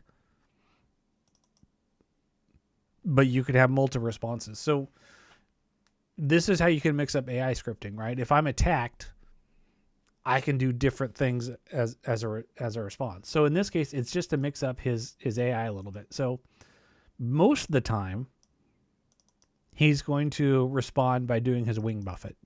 And if he does, then I'm also setting the Wing Buffet so that I don't repeat this. And 60 out of 160 times, or 3 out of 8 times, I'm not going to Wing Buffet. I'm going to instead continue. Now, continue, remember how we talked about how scripts are parsed? They go top to bottom, and as soon as it finds a true block, it executes it, and then it restarts. Continue basically says, do this, but then keep parsing. So if this is true, and then it hits this, it's going to keep going. It's not going to restart. Continue means keep going. Don't restart the script pass. So in this case, it's going to be like, okay, this is essentially saying, hey, it's time for a Wing Buffet, but due to RNG, I'm not going to Wing Buffet this time. Keep going and see what else I have here as a possible response. So then it will check the next block, and then the next block, and then the next block, et cetera, et cetera. So in this case, this is basically being used to provide a little RNG to the Wing Buffet, so that it's not just like, as soon as I can Wing Buffet. It's like, as soon as it's time to Wing Buffet, maybe Wing Buffet 5 out of 8 times, 62.5% of the time we're going to wing buff it because why not? And the other 3 don't. Maybe I'll attack instead. So this is how you get a little more randomness to your AI. And again, going back to like the really complicated mods, one of the things you'll see, and even Sim scripting guide, which is what I point everybody to as they're starting. I'll go ahead and link this in the chat here really quick. This is something that I recommend as a starting point for every bit of for learning how to AI script. But if you look at something like stratagems, you will see just block after block after block with just nothing about with these massive if blocks. And then the response will be no action and continue. And the reason why they're doing that is they're essentially refining their target. So I wouldn't recommend that, especially if you're starting off as an AI scripter, to really look at the really deep and in-depth stuff because they get very complicated very, very quickly. But oftentimes what you'll see something if I can see a fighter and they're level 10, and then a continue. And then if I can see a mage and they're level 10, then continue. And the reason why they're doing that is because at the very end of all that, you'll have a block where it's I can see the last scene by myself. Now I'm going to do something. And so the point of all those blocks ahead of it were essentially target selection, right? First it saw a fighter, but then if it saw a mage, now mage becomes the last scene by. And then that's what I'm going to use as the target to actually attack or cast a spell or do whatever. So, like I said, AI scripting gets very complicated very quickly. You could probably get David on here to talk for 6 days solid about just AI scripting and target selection. For me personally, if I want AI scripting, I use something off the shelf. If you'll notice, all the games have some series, there's a series of mage scripts. And there's also a series of priest scripts. And if you just want generic AI, you can assign these and use these. So these generally correspond to, if you look at Mage 14, right? And there are a couple variations, right? There's A, B, C, D, M, and MM, T, and TM. These are all set for a 14th level mage. So these will use spells up to level 7. Mage 12 is for a level 12 mage, mage 10, so on and so forth. So there's a lot of generic off-the-shelf AI scripting that you can use if you don't want to write your own custom scripts. And the reason why this is beneficial is because a mod like Sword Coast Stratagems will come in and completely write Mage 14 in its own style. So if you just give your enemies, one of these generic mage scripts, first they'll behave like all the other enemies in the game. And second, if the player wants the extra hard challenge provided by something like Stratagems, they will get it because Stratagems will overwrite this script and tune your creature for you. So you don't have to. So that's also something to keep in mind for AI scripting specifically. Like I said, I like to use off-the-shelf scripting. If a creature has a special ability or a special item that I want to use, I'll do a little of AI scripting. But for the most part, personally, I rely on the generic scripts and then let a more involved mod like Stratagems handle it. A great example of this is the G3 Anniversary mod. A little bit of a spoiler if you've never played it. It basically culminates in you fighting the Gibbering 12, which basically puts you in one room and 12 mages are there to fight. Not all at once. They teleport in.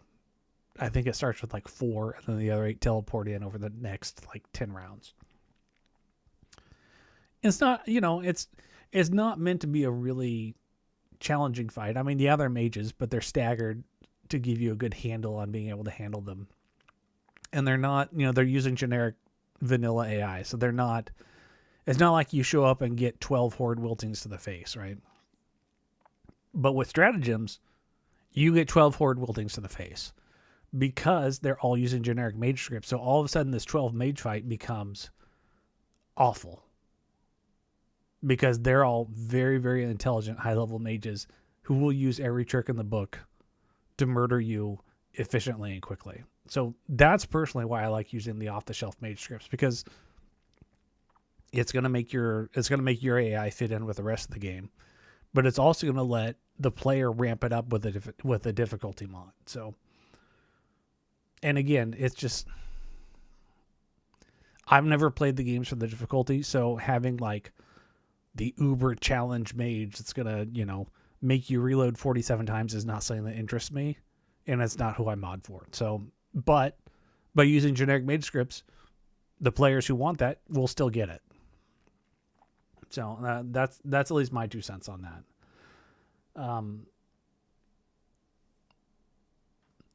So that's your basic kind of scripting overview. And again, right, these the triggers and the actions are all explained in the ISDP. There's a whole bunch of tricks and other things you can do here. Oh, let me actually show you. I think I've got it on screen, but I didn't talk about it. These are like your basic. These are very, very basic spell casting scripts. Actually, let's go to Mage 1 because that's about as simple as it gets. So this is a very, very basic mage script. If I see an enemy and I have the armor spell, cast armor.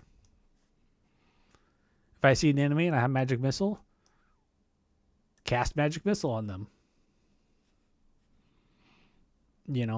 Same thing. If I see an enemy, I have color spray, cast color spray. Now, one of the things that this lacks is that, imagine this is a mage that has 2 copies of armor. There's no protection against this firing again. So let's say the mage has armor memorized twice. Combat starts and say, hey, I see an enemy. I have armor. I'm going to cast armor. The game says, great, well done. We're done for this script round. Next round, it says, all right, let's check the scripts again. Hey, I have armor. I can see an enemy. I'm going to cast armor again. So you want to... this is like as simple as it gets, but you would also want to have like a make sure that I'm not already protected by armor before I recast it. That's like a very basic AI precaution. A similar one would be not so much with magic missile because that almost always works, but something like don't cast like don't cast sleep on somebody who's not immune to sleep. Right, so that would be something you would address in the triggers, right? Don't cast sleep on like undead, right? Because undead are immune to sleep. So there are some very basic precautions you probably want to do in this. So, like I said, a very simple example is this. Like if I had if I had armor memorized 5 times, this script will very happily cast armor 5 times and never do anything else. It won't even look at magic missile until I'm done until I'm done with armor.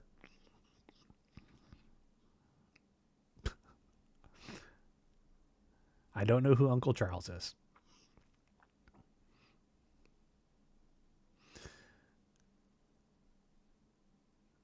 So I think those are some very, very simple AI precautions. If you look at the higher level mages, like Mage 20, right, you're going to see a lot more.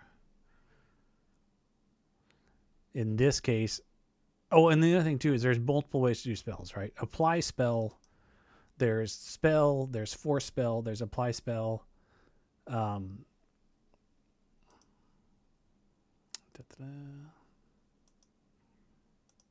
right, there we go. There's apply spell, force spell, and there's really force spell. Spell is, and there's subtleties between the 4. The ISTP will I'm doing this from memory. This is a good spot to be like use the ISTP instead. So spell means cast it just like the PC would cast a spell, right? I can be interrupted. I use the normal casting time. I play the casting animations and the casting sounds. Apply spell is something more like a trigger. So this is going to apply instantly without interruption. I don't think it even needs to be in your spell book. And it won't be with the animations, right? Just Improved Mantle will just go into effect, and Stone Skin will just go into effect. Really Force spell is, I think, I need to look at the ISTP. Really Force spell, I think, just basically means you don't have to have it memorized, and it will go into effect immediately. But I think you do get casting animation. Let's just look. Rather than guessing, let's actually look at our differences for Really Force spell. Well, first let's look at apply spell. Let's see if I got that right to begin with. Apply spell. Oh, it does cast. So it does cast it, but the spell is applied instantly. No casting animation. Cannot be interrupted. Okay. And then you've got Force spell. So that's Really Force spell. Let's find Force spell first.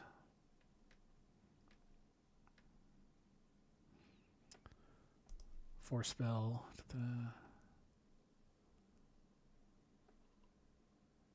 I don't want all these range variants. I just want the Force spell. All right. It casts the spell at the target. It does not need to be memorized, and it will not be interrupted, but it is cast. The caster must meet the level of requirements. Okay. And you'll also notice these are also talking about the res versions. Really quick. So you'll notice that like Really Force spell, Wizard Mislead.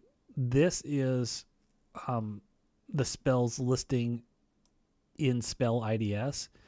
If you just want to use the file, you could use like Really Force spell res and then just the file name of the spell. That's the only difference between the res and just the normal spells. Let's find something worth a res, because I know it's used in a few places. Here we go. Yeah, so in this case, we're Really Force spell. The only difference between Really Force spell and res is that here, this is the actual file name that it's casting instead of like an IDS reference. And that's the major difference. And then since I'm talking about them already, the other bit of scripting. So we talked about the actions and the triggers. The bit that I skipped over here was the identifiers. So also known as the IDS files. So we've talked about a few of these. Like, let's look at allegiance, for example. So all of these kind of little shortcuts like enemy and wizard vocalize that you see in these scripts, or the state check. These little shortcuts, these are actually numerical values that are looked up in IDS files. So for example, let's take a look at allegiance. Now, I happen to know just offhand that this is the EA file. But if you want to know where the heck is it getting this allegiance from, if we look at triggers, let's look up allegiance.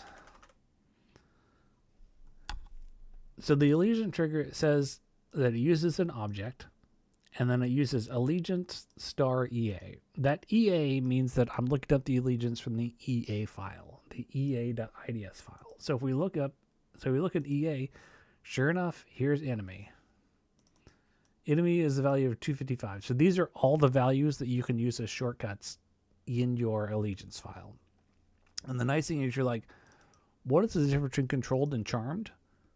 Well, good news, because we have that here.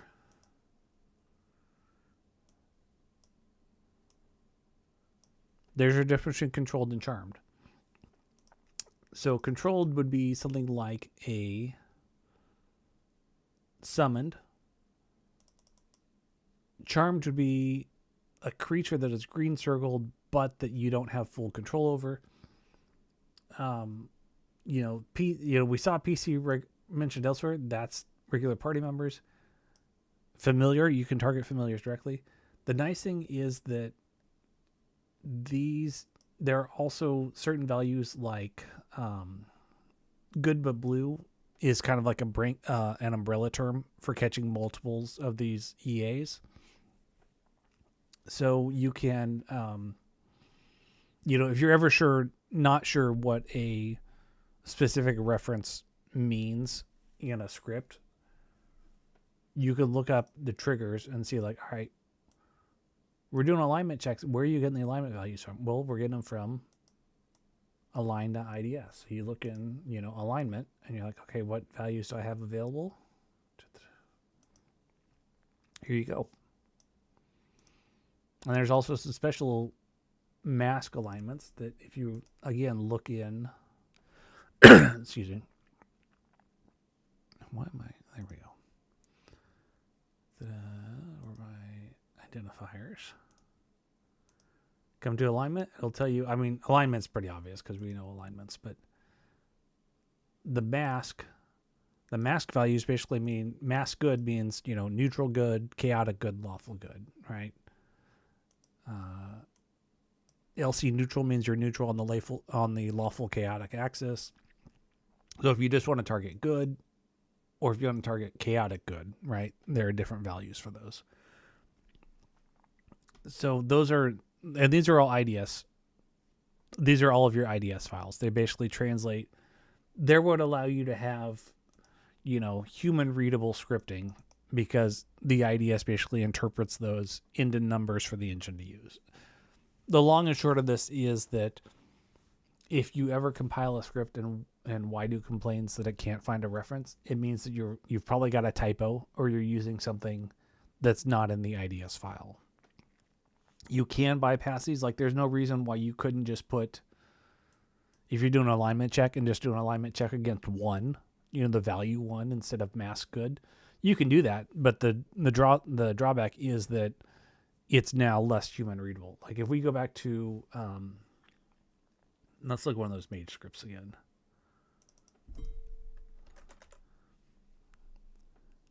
Like Wizard Magic Missile is in spell.ids, right? Let's open this in a new window and let's pull up and spell IDS as an example. Right? The whole point of IDS files is to make stuff human readable. Right? You could put in, where is Magic Missile? There it is. Right? It's 2112.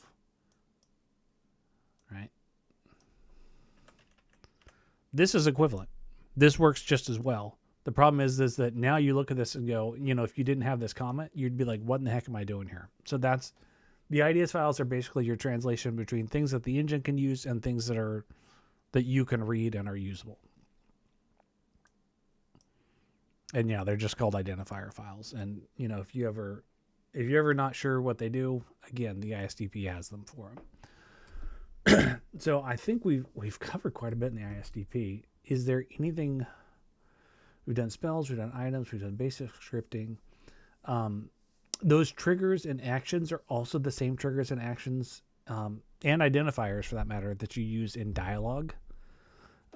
Those same triggers and same actions. So you're going to be using those a lot. Those are like the actions, the trigger, and the effects pages are the pages that I use more than anything.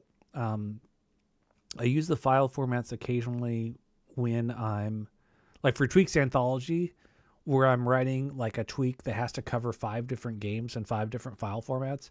I'll use it for that. But for the most part, like I'm never just going to the item file and be like, where's the lore value? I'll just open up Near Infinity for something like that. Yeah, those are absolutely my most used pages for those. There's a lot of other good stuff that's in here. Some of this, like using the console, that's probably more direct players there. The file name, the finding the areas. If I ever forget, where the heck is the copper coronet? It's area 046. It's also, I do use the area listings quite a bit. That's also true. I think, the rest of the stuff is useful, but a little more niche. The main thing, like I said, are the effects, the scripting references, the IDS references, the scripting actions, and the opcodes. The 2DA files can also be nice. Like if you're trying to find out, like if you're making a kit, like if you look in the YDO documentation, like, you know, you need to modify like 14 files, including like ABDC racer. You know, what the heck is ABDC DSRQ? This is the ability for dual class stat minimums requirement. But it just explained, you know, this file is the minimum stat required to dual class with this class. So if you ever want to change a fighter, you know, if you want to build a dual into fighter with 14 strength, this would be the file that you modify. So this will, you know, it's got listings for, you know, if you ever have a 2DA file and you're like, what in the heck does, you know, race feet do?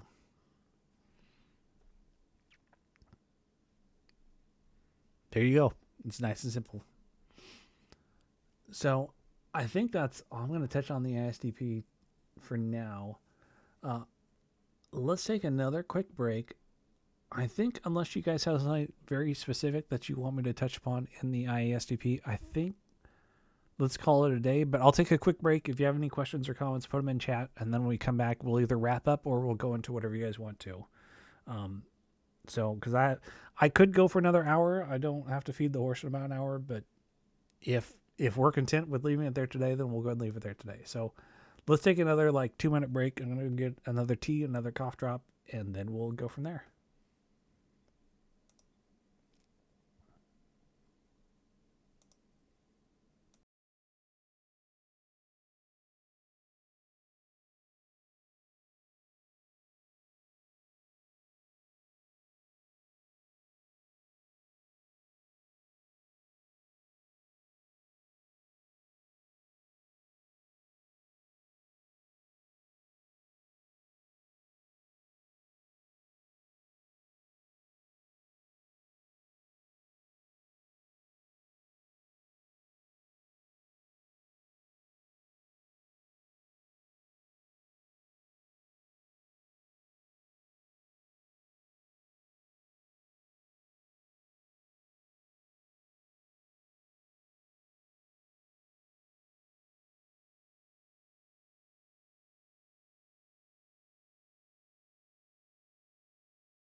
All right, so I think we're gonna just wrap it up then, really quick. I did get a chance to check it on Discord. I noticed Iggy, who was the first kind of IESDP maintainer, he was kind enough to point out that the ISDP was originally slashed based on the IEFFHP. And I couldn't remember which the last two were for. It's the Infinity Engine File Format Hacking Project. was what the original name of the ISDP. So if you think IESDP is unwieldy, just imagine when it was the IEFFHP, because boy, that's catchy. The other little bit of housekeeping is today's stream was at noon my time because I had to take my wife to the airport. I think tomorrow I'd like to do it a little earlier like I did the first series and move it to 9 a.m. So whatever local time that started for you today, I think for the rest of the week, I'd like to move it 3 hours earlier. That'll be 9 a.m. Pacific time. I'll post on the forums and on Discord that I think the rest of the week it's going to be at 9 a.m. just because that's a much easier time for me. Like I said, today was a little bit of a rush, so we kind of rambled through a lot of stuff, and I know we probably went more in depth on items and spells than you guys ever wanted me to. So yeah, bit of housekeeping. Tomorrow the stream will be at 9 a.m. California time, so whatever local time it started today, it'll be 3 hours earlier tomorrow, and I think for the rest of the week. Saturday, I'm going to wait and see if there's still something that we want to touch on that we haven't covered by the time we get there. Tomorrow, what I wanted to do today was wrap up the G3 community item pack, but because I was so rushed today, we didn't get to that. That's going to be where we start tomorrow. And then we're either going to cover, depending on how long that takes, we're either going to cover some area editing. We'll do a deep dive into areas like we did with spells and items. And the nice thing with that is that Zen Black actually has an area that they're developing for a mod, so we can actually do some actual live, real life modding and do some basic stuff with that. So that was, and then let's see, the other item on the list was we'd also been asked to do some work with item BAMs. So we'll do some very basic item BAMs. For the most part, the stuff with BAMs, like the complicated part for those in areas is the art. And I don't have any tips to like art it up, right? You're better off watching some generic art streams for that. But I will talk about like, here's how you would get like, here's how you would change your artwork to an actual working BAM in the game, or here's how you would change one, that sort of thing. So we're going to do some very basic work with Bammer, a little bit of Photoshop, but mainly just so that we can see our changes in the game. And then again, right, if there are any other topics that you guys want to cover, item upgrades. We'd also be requested to walk through how to do an item upgrade. You know, if you have an item that you want, you know, Cromwell or Cespenar to update. The nice thing is I've written tutorials on those, but we can go through those and explain how to do that because, you know, it's kind of a nice touch that a lot of people like to tie into. And I'm fond of it just because that's one of the very, very first tutorials I ever wrote. So like the first draft, like I just updated it last year, but that was like, God, I probably wrote that at this point 20 years ago, which before I had all this gray in my beard. And I still had hair. So I think, but yeah, I mean, again, we're still open. So if you want to go to the topic on G3 and say, hey, could you cover this? Or, you know, you went quickly over this. Could you go into more? One of the things that came up today was maybe projectiles, because projectiles are their whole own thing. They're not as complicated as say items or spells, but projectiles are one of those things that parts of them are very simple and parts of them are very subtle and complex. And obnoxiously, some of them are still hard-coded. So, but we can certainly go into that if there's interest. So, again, post on the thread in G3. Like if you mention in Discord or you mention here in chat or even a comment on the video, I don't check those as often as I do the thread in G3. So that's the preferred. If you have something that you want me to cover, poke me there. That's the best place to poke me. But otherwise, I think we've got at least the plan for tomorrow and the day after, but we've still got time. And like I said, Saturday will be open. If we feel like there's stuff that we can still get to, we'll do Saturday too. But that's planned. So thanks to everybody for joining. It's always fun to do these. I'm always shocked that people actually want to show up and hear me ramble for this long. So appreciate it. We will see you tomorrow again, 3 hours earlier than we started today. So it'll be at 9 a.m. California. And otherwise, I will see you tomorrow. Thanks for joining, everyone. Bye.